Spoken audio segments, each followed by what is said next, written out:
Sorry.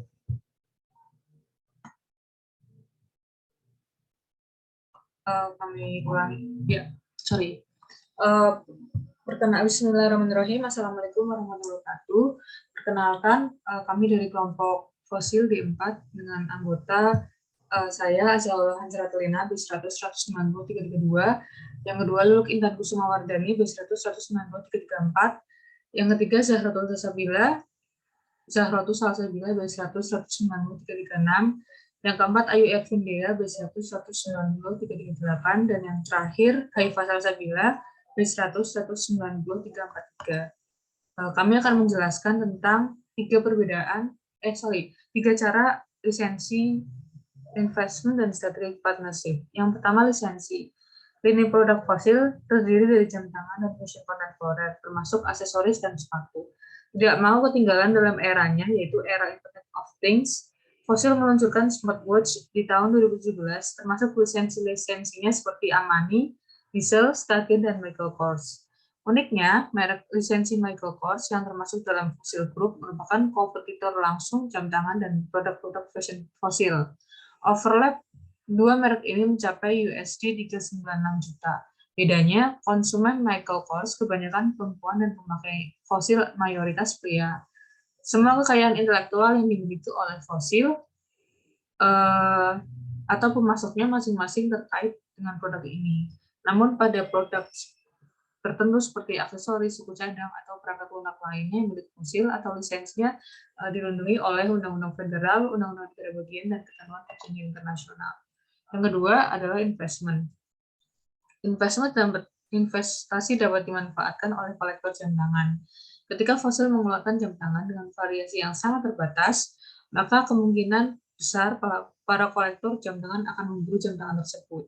Jika satu dari sekian banyak kolektor dunia tidak memiliki variasi yang sangat terbatas itu, kolektor akan mencari kolektor lain yang menawarkan dengan harga yang sangat tinggi. Atas uraian di atas, kami simpulkan bahwa jam tangan Fosil bisa menjadi bahan investasi. Setelah semakin berkembang, pihak Fosil kembali membuka cabang manufaktur di berbagai negara yang cukup maju, guna memenuhi kebutuhan pemasaran Fosil di berbagai penjuru dunia. Jam tangan Fosil dikenal memiliki desain yang klasik dan tidak lekang termakan zaman.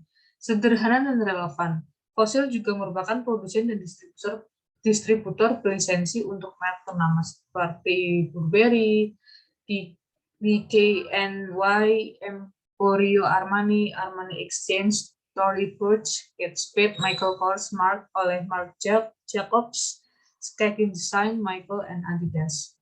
Dan yang terakhir, strategic partnership.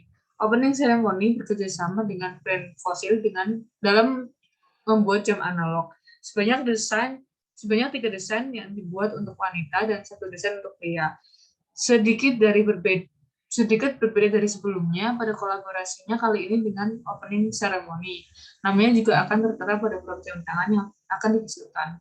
Lalu perusahaan olahraga Puma dan Fosil Group telah menandatangani perjanjian kemitraan lisensi global untuk desain, pengembangan, distribusi, dan jam tangan perangkat yang dapat dikenakan Puma hingga tahun 2028.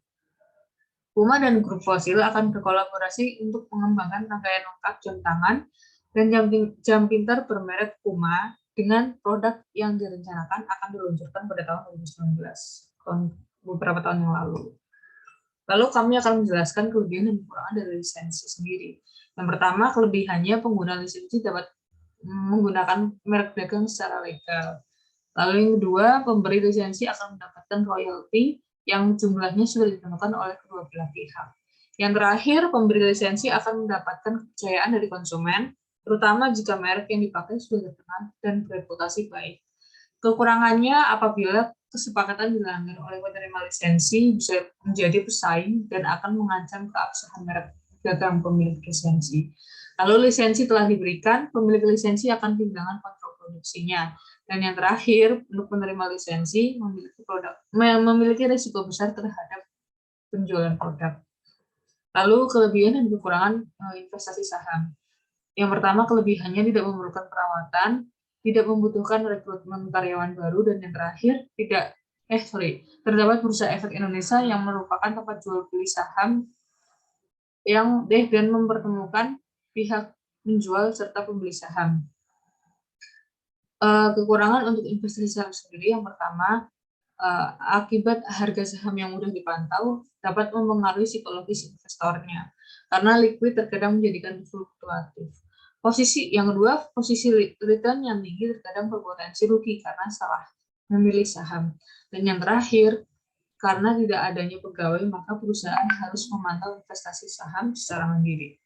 Lalu yang terakhir, kelebihan dan kekurangan partnership bisnis. Yang pertama, kelebihan dari partnership bisnis ini menjembatani kesenjangan dalam hal keahlian dan pengetahuan. Yang kedua, berkesempatan memiliki banyak pendapatan, dan yang terakhir, kesempatan bisnis yang lebih luas. Kekurangannya adalah adanya utang dan kewajiban, berisiko kehilangan otonomi dan permasalahan emosi. Dari presentasi yang telah kami sampaikan, kami menyimpulkan bahwa kami memilih lisensi karena Fosil merupakan produsen dari beberapa jam merek tangan yang berlisensi di bawah naungan pasar dunia.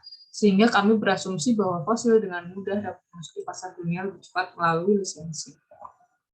Lalu sekian dari presentasi kelompok kami, kurang lebih mohon maaf. Wassalamualaikum warahmatullahi wabarakatuh.